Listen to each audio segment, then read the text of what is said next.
Good afternoon and welcome to Education Live, a Cengage Group's LinkedIn Live series. And today we will be discussing the stigma that surrounds career and technical education.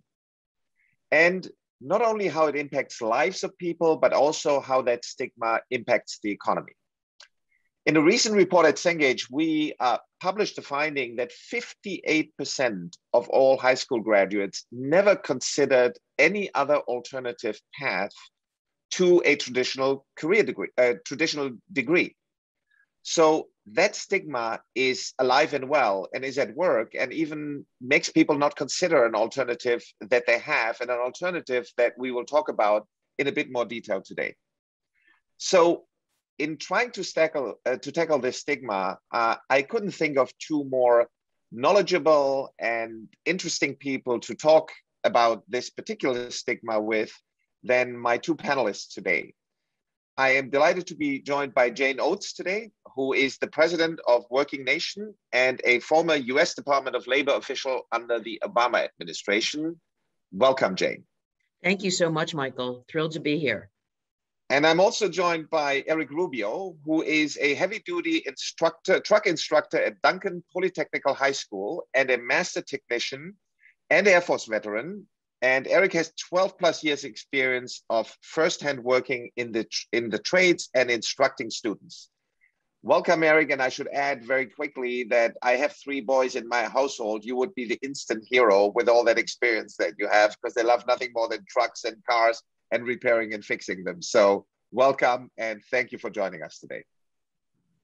Happy to be here, Michael. Great.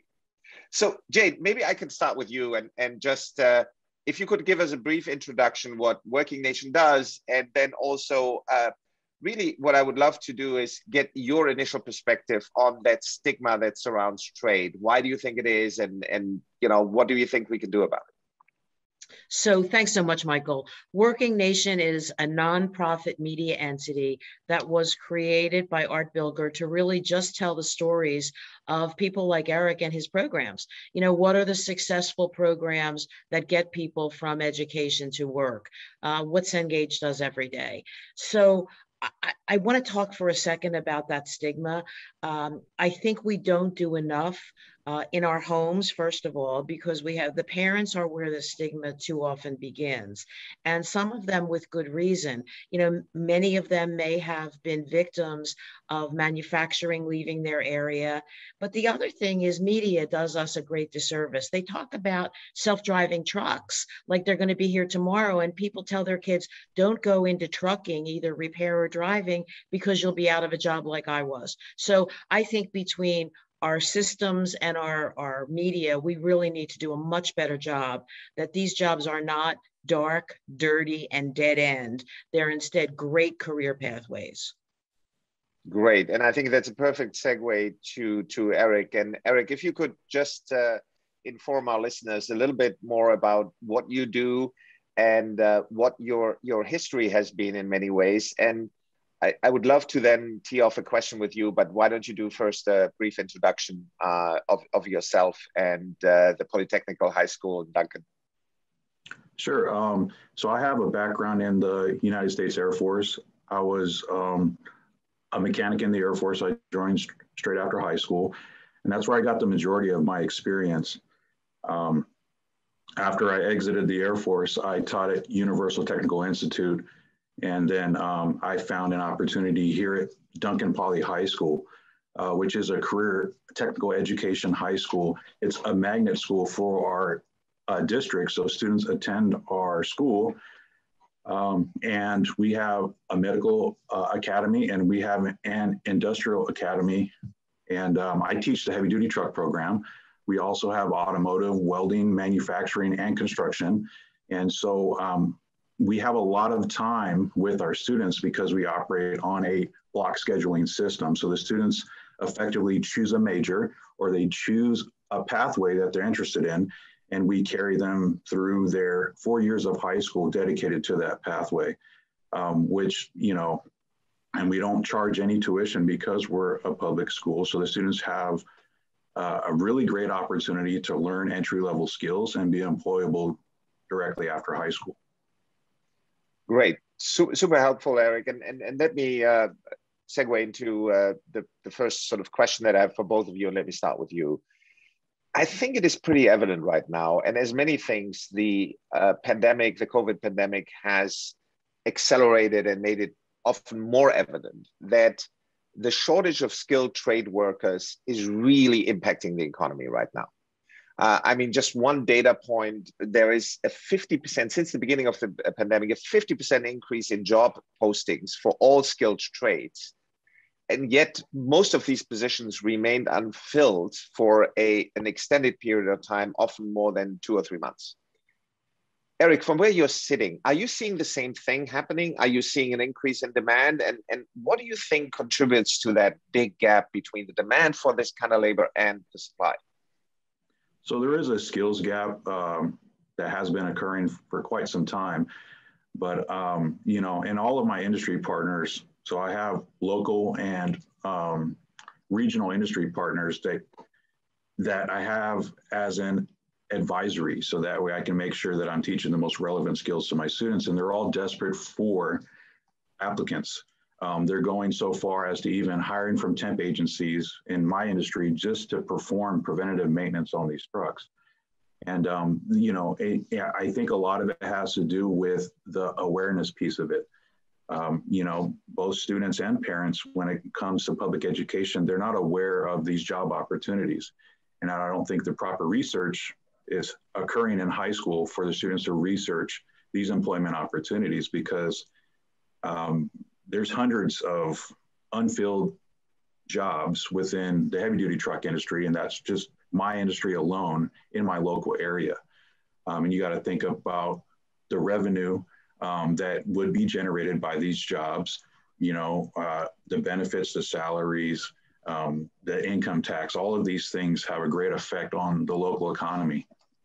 Yeah, and then I can give you even pulling this out to the national level.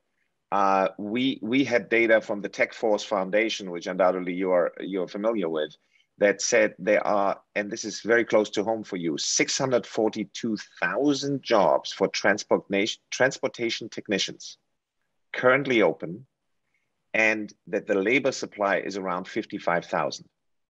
That is a staggering gap, right? And I think you're living it and you're experiencing it day to day, and I think your illustration makes it very, very clear.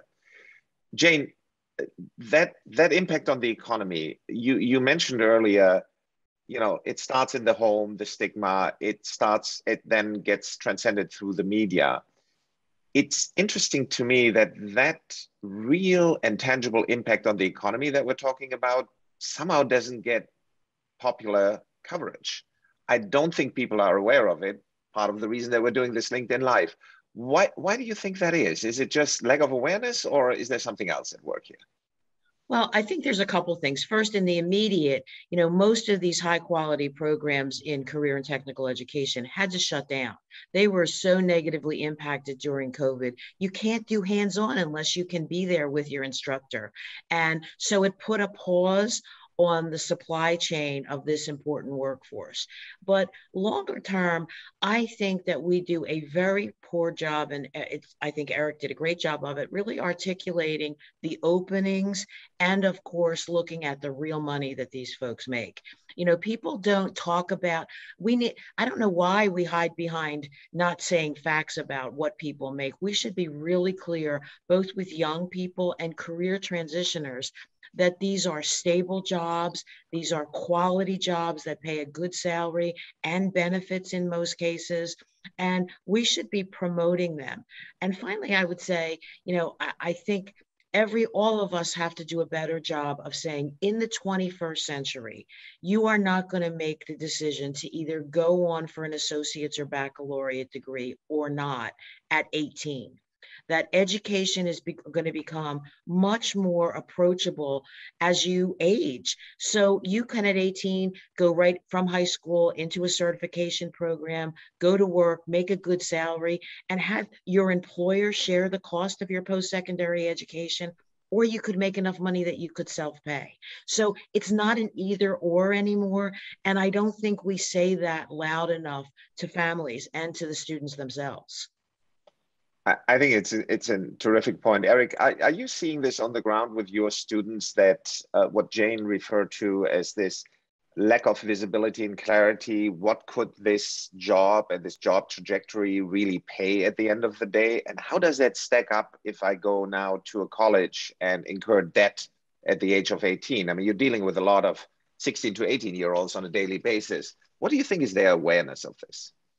So a lot of their decisions, since they're young adults, are driven by their parents. So if there's a single story about the skilled trades, that you don't need a lot of technical ability to do these occupations, the pay isn't outstanding, then the decisions that are made by the student are going to be driven by the parents. So I think a lot of the awareness needs to be broadcasted out to the parents, and data should be looked at. And then now this is data that I do share with my students from the Bureau of Labor Statistics, and this takes the average pay of different occupations within the country. And now one of the things that I have to talk to my students about is that this is the average, okay? So you have a portion of people that are above average, and you also have a portion of people that are below average. So when they're looking at four-year degree occupation jobs, they're just looking at the middle piece of it. And they need to look at the higher end, and they need to also look at the lower end. And in most cases, if you're very proficient in your skilled trade, you will be on the higher end of this income. And in most situations, you're going to earn more than the average person that has or possesses a four-year degree. So these jobs, and then also this is long-term employment. The trades drive our economy. They keep everything going in this country. And I can speak for the heavy-duty truck industry that the whole time during the pandemic or during COVID, trucking never stopped. This is how we get everything that we use. All of my prior graduates that are currently employed in the heavy-duty truck industry, they have been unaffected by the pandemic. Work continues, and in some cases, it has even increased. And so with that increase in work, it just makes the situation more dire when it comes to the shortage of people they're trying to find in order to do these jobs. Absolutely, Eric. And let me combine what you said, the observations that you had with the point that Jane made. If you think about the situation where you're looking at the pay scale of people and you're combining it with, there's very little supply and a lot of demand, and invariably this pay is going to go up, right? And so if you talk to your students about what the average pay has been, I think you can say with a great degree of confidence that in likelihood it's going to go up, because obviously if there is more demand than there is supply, as in every market, the rates go up. And I think that's certainly true. But I want to come back to, Jane, what you said about this, the lack of transparency about what people make. Let's look at the other side of the ledger. Let's look at that student that Eric has that is considering, well, maybe I should go into a college at 18 relative to a trade and a skill. I mean, that path is not a path to unmitigated riches immediately, right? So let me put some facts on the table. It is like the average today, anybody with a bachelor degree, the average income per year is $50,000 to $55,000. $50,000 to $55,000 per year. And the average debt that they have is $30,000. So they got to pay the debt for the education as opposed to do what Eric teaches them. And I do think there is, again, another stigma that says, well, if I do that, the traditional career degree conferring path, it's going to be, I'm going to be on a trajectory that is uncomparable to a more trades and skill based trajectory. Do you agree with that? I mean, do you think that lack of clarity about what a degree actually confers in terms of income power is true? Yeah, I mean, I think we have really, raised the degree to a level that we think that's the only pathway to the middle class. And the reality is that not only, it's not a degree anymore. Back when I went to school, if you had a bachelor's degree, you were pretty much set to get, well, a good paying job, a quality job. Now, I was a teacher, so it was really easy for me because, as I think, schools of education are really vocational education, right? They're teaching us to do a trade, an art or a trade. But the reality is that many people who graduate with certain degrees do very well. If you can go to engineering or computer science, but so many people take liberal arts degrees, which are wonderful, that make wonderfully educated citizens. But the path to a job is really amorphous with many of those degrees, unless someone is working very hard to put work-based learning in place, to make internships part of that curriculum. So I think that for young people, we need to tell them that you can explore what you'd like to do. Instead of exploring and paying for it when you go to college, you can go to work and see what you like to do. So if you went to Eric's program and became a truck driver, you may say, oh, I really don't like this very much. I want to learn to fix these engines, or I want to learn the logistics part of this. And all of that is possible because you have transferable skills. You know a lot about that vehicle, that commercial vehicle, and you can transfer that into a number of other positions. Yeah, and I think it's an excellent point. And Eric, I was wondering whether you have that same experience. The data seems to suggest that a lot of people are considering skilled trades later as a career change, as sort of like, I'm going to go, whatever, I ended up somewhere and I don't like it. It's a career change, but it's a lot harder relative to what Jane was, I think, rightly pointing out. If you go from high school, if your students go into something where they can really experience what it is like to be in the transportation business and what it's like to drive a big truck and all of those things, the likelihood that they can then go and do something else and learn something else is much higher. The other way around is actually, it's actually much harder.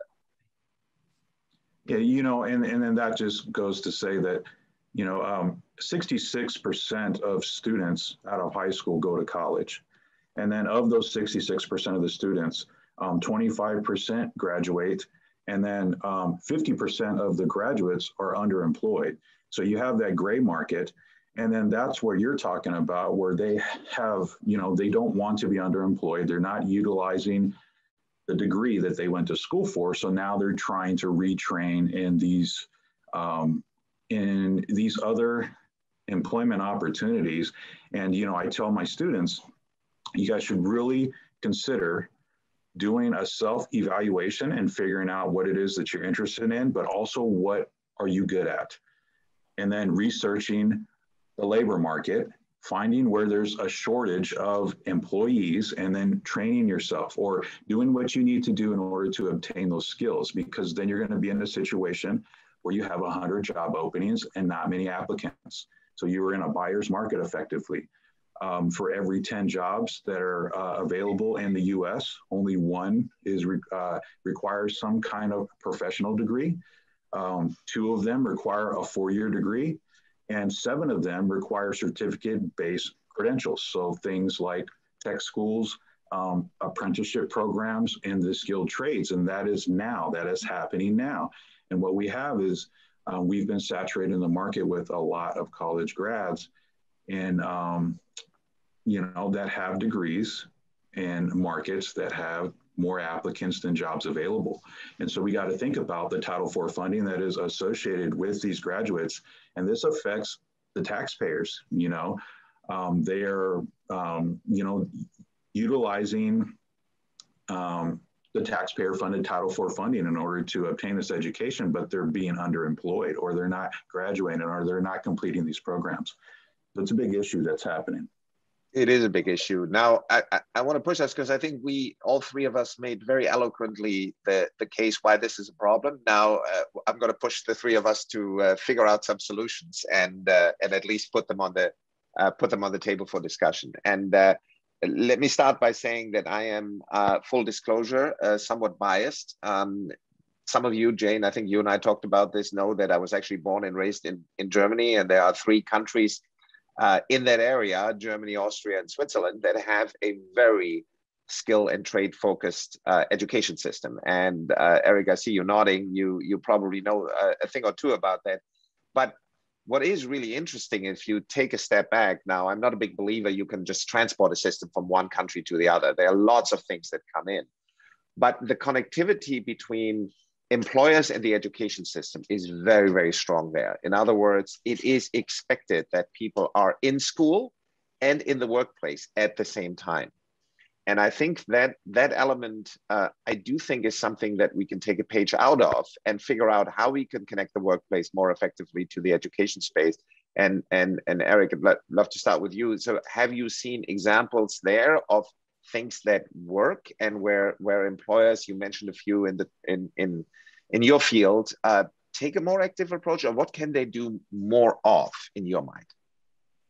So, I have a very active local industry, and they're the sole reason why I even exist. There was a group of motivated and dedicated heavy duty truck industry folks that approached the school district and said, we have a lot of funding earmarked for career technical education. We need to utilize that funding and create some infrastructure in order to be able to give the students the skills needed for these entry-level jobs, because they were just fatigued from the human resources situation where they just do not have applicants. And these are well-paid jobs. They're even going so far as, hey, you don't have to even have these entry-level skills. We want to develop our own apprenticeship program, and we'll teach you what you need to know. But having a formal education path, especially in the public education, like we have here, is really what's going to benefit the most, because then you don't have that burden of debt. But what it takes is local industry not taking no for an answer when they approach the school districts. They got together and they approached the district and said, hey, we would like to hire your students, but we need an avenue for them to gain these entry-level skills. And I think that's what needs to happen. Instead of the industries figuring out ways to market these things, or maybe feeling like they're stagnant in the hiring process, they need to approach public funded schools and tell them, hey, we would like to hire your graduates. You just need to employ a program that is able to give them those skills. Collaboration on a local level clearly works. And your example is a case in point. Jane, if you think about pullback on the national level, I think what are the things, have you things, initiatives like what Eric is doing work? And I would add the question to this: how do we scale this? Because I mean, how we have problems in the hundreds of thousands. We don't have the problems in the hundreds, right? Yeah, no, I think the answer is always in partnership, right? Those employers should be involved at the beginning, middle, and end of the process in programs. And, if they're telling the school what the skills are that they need, that school has the responsibility to build that skill development into their curriculum. And, I think really good programs are doing that right now. I think the other piece that I don't think we do enough of is that dead end piece that I talked about before. Oh, you're a this, you're going to be a truck driver. You don't know, you're going to be a mechanic. That's the end of the road. We need to have these employers talk about, how registered apprenticeships really work, that it's really integrating education and technical skills, that it's not for dummies, it's for really smart people. And the companies then need to talk about, through either their unions that are many, the organized labor plays a big part in many of these occupations, but there are other ways. Michael, Volkswagen well. I mean, Volkswagen doesn't have a union necessarily, they have a work council, but anybody who has a labor market partnership on their work site should be telling young people how much those employers invest in them after they come to work for them, so that there's continuous education, continuous growth, and with that, continuous salary improvement. You don't necessarily have to work more hours, to make more money. Obviously, we all love overtime when we're in those kinds of positions, but you don't have to do that, because you can move up the skill scale and earn more money per hour, or more, a better yearly salary.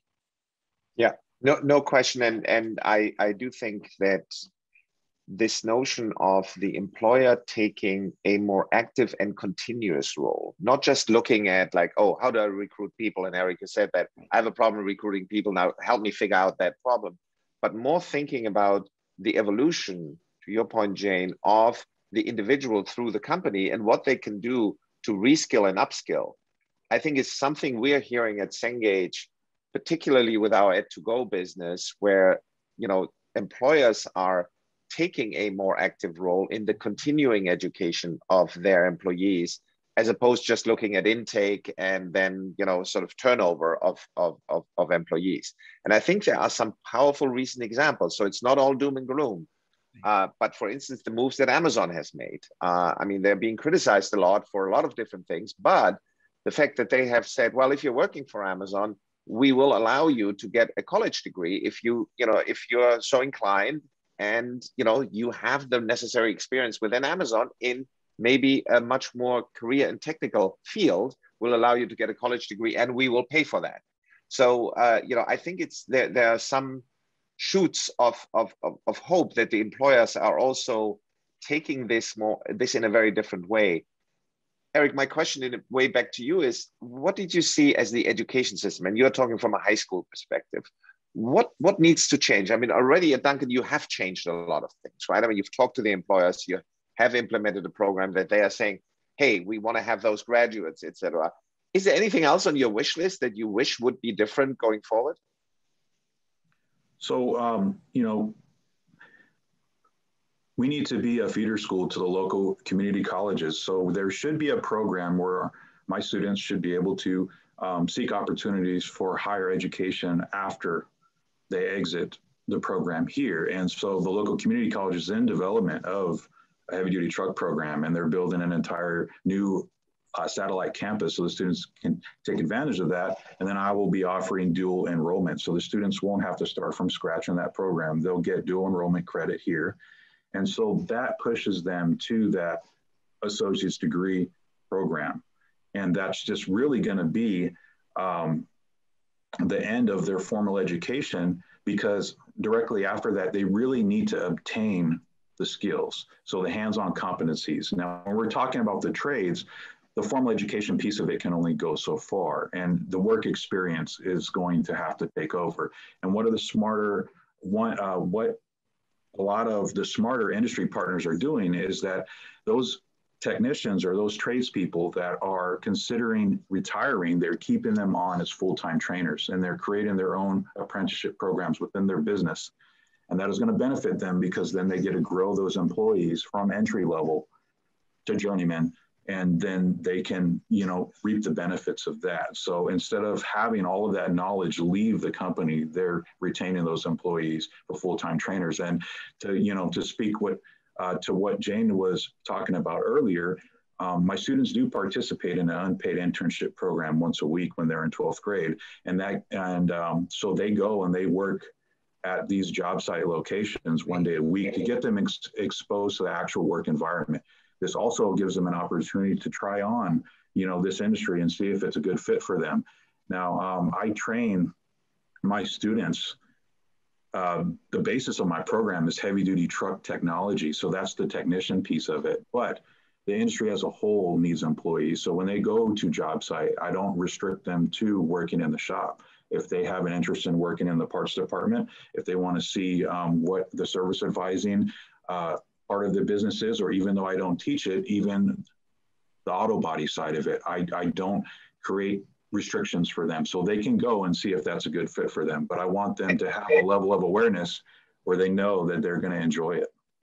And I'd be curious, when they come back to the classroom, Eric, from those job sites, do you find them to be better, more interested students, or don't you see a difference then?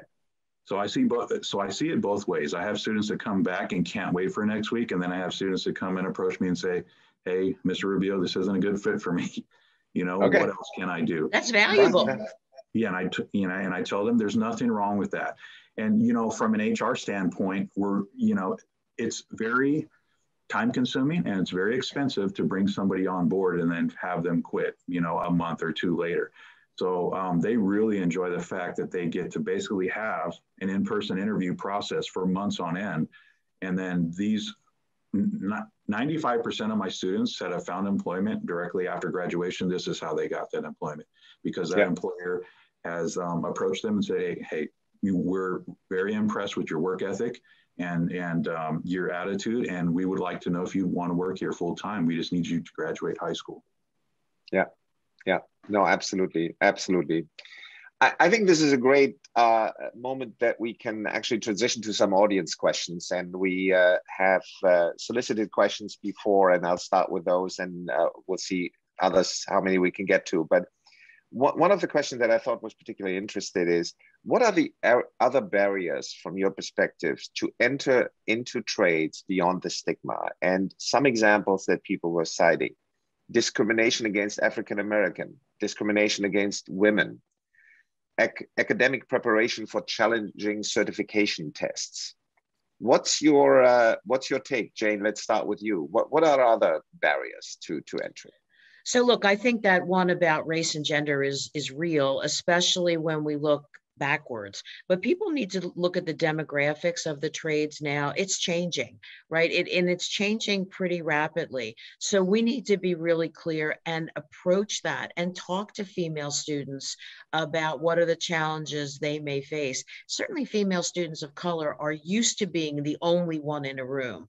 But, you know, there's so many professions now that as a person of color, or certainly a woman of color or a woman, you're going to be in situations, academic and vocational, where there are not a lot of other people that look like you. And I think education has to do a better job of preparing people for how to behave and thrive in that kind of environment. The other thing, you know, I would say is a big disincentive. If, you know, the federal legislation that funds career and technical education, the Perkins Act, talks about the fact that vocational teachers need to integrate academics into their program. So they need to always be looking at that academic link.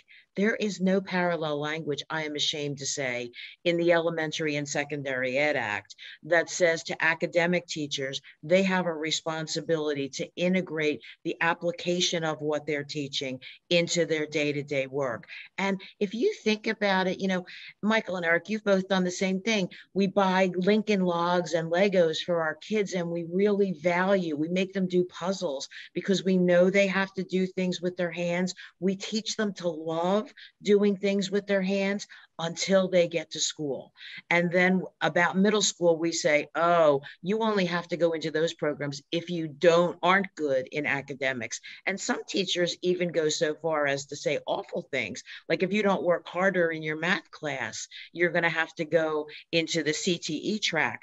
And the reality is you better work hard in your math class because you need math and CTE. Right. Eric, you seem to agree with that. Any other, I think, barriers that you can think of that your students are facing to get into a well-paying job in the trades?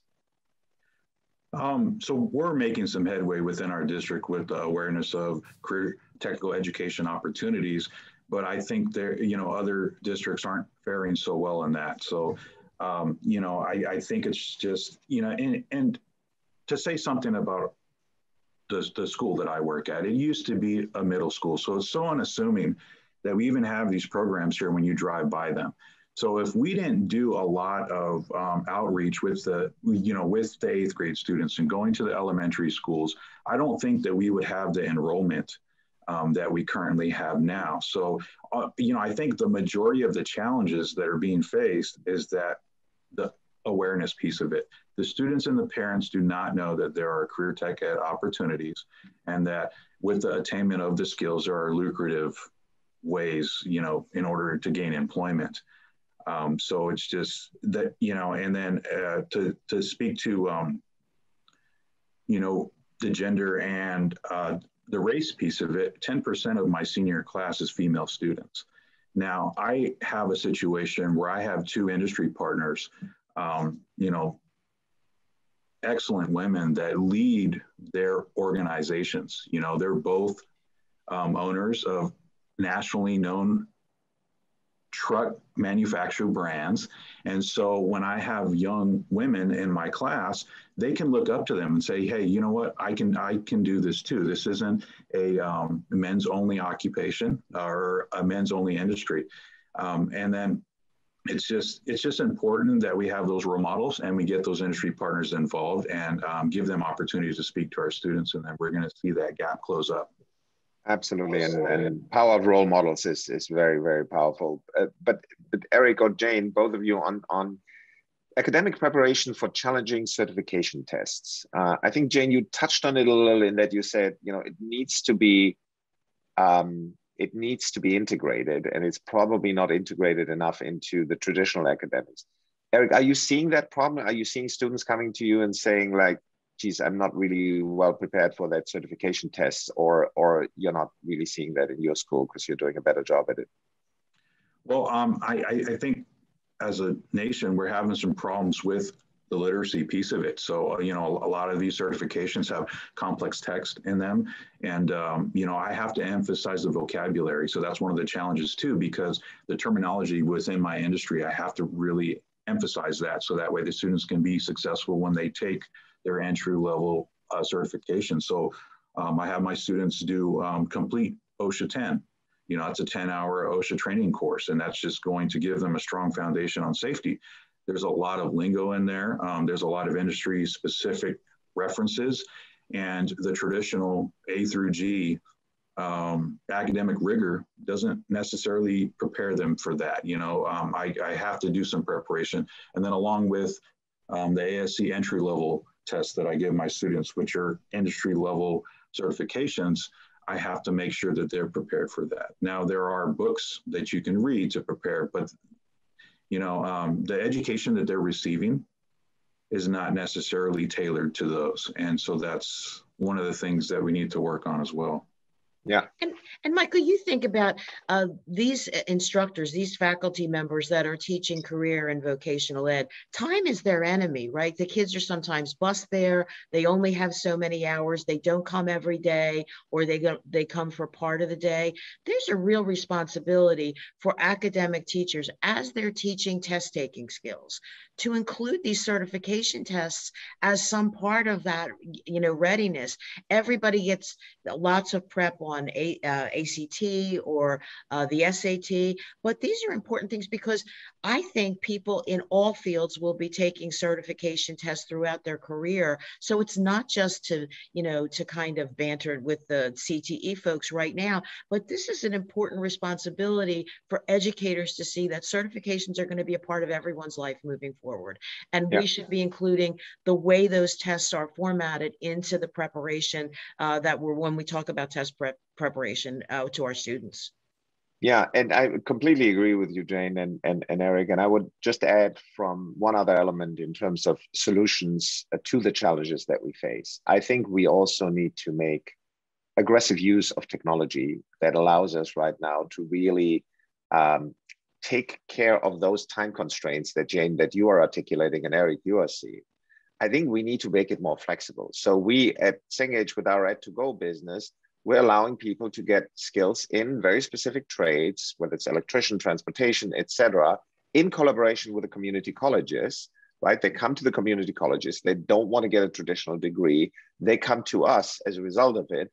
And we're allowing them the flexibility to do it, you know, like a few hours at night, because they have a job during the day, or we're allowing them the test prep, you know, at the times and the intervals that they need.